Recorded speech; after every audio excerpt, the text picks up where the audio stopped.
Hi guys, Alfred Watermax here. I'm also vlogger, businessman, a hardworking husband, ama ng 5. Napakasipag natin guys, kaya naman kung minsan nauubos na tayo ng lakas para sa ating bebe time.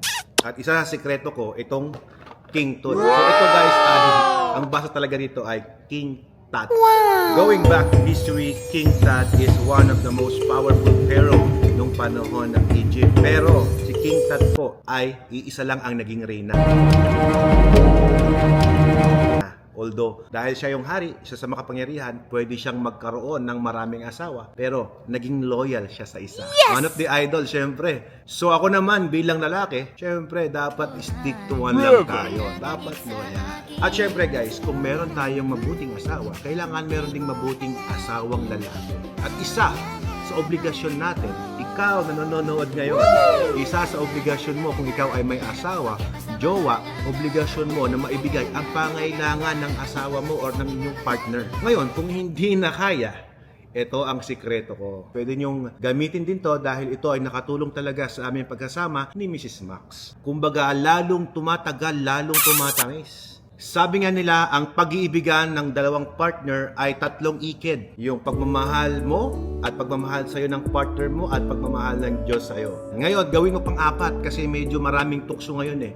So gawin mong 4, gawin mong, ayan, samahan mo nito, kaya 4 na ikid para hindi kayo maghihiwalay. So bakit nga ba ako gumagamit ng King Tut? As I'm saying guys, ako po ay very busy person. Wala naman akong erectile dysfunction. Pero syempre, gusto ko maibigay yung performance para sa aking partner o yung sa asawa ko. Syempre, gusto ko maibigay sa kanya kung anong performance ko nung kami bagong kasal. Ganong performance ang gusto ko.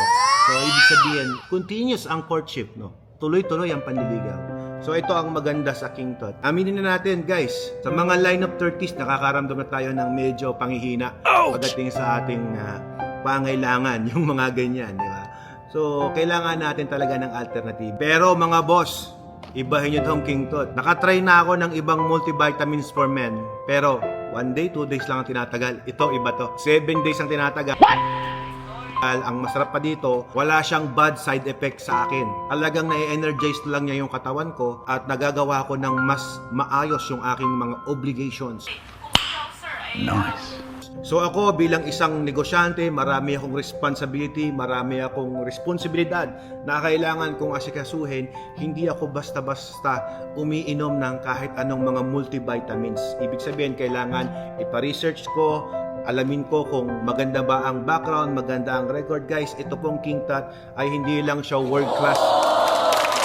Hindi lang siya basta world class, best choice pa siya. At isa sa nakakonvince sa akin, ito ay FDA approved. Kumbaga pagdating sa license, sa integrity ng products, meron tong King Tut. At syempre, ako naman, hindi ko rin basta-basta i-offer sa inyo at hindi ko rin basta-basta sasabihin na maganda to kung hindi ko ginagamit. So, ginagamit natin to guys. Kaya naman nakapagbigay ako sa inyo ng testimony na maganda talaga tong King Tut. Hindi ko pwedeng sabihin to na maganda kung hindi ko naman ginagamit. Safe naman inumin tong King Tut dahil ito ay organic. Ito ay gawa sa Calvo, Husqvarna at Maca na matatagpuan lang yan sa Peru. So, ibig sabihin, ito talaga ay magandang quality, magandang klase na multivitamins na you should try. O, akala nyo ba ang mga lalaki lang ang may pangailangan din ng mga kababaihan? Kung minsan may hormonal imbalance nga lang na dapat naiintindihan ng mga kalalakihan.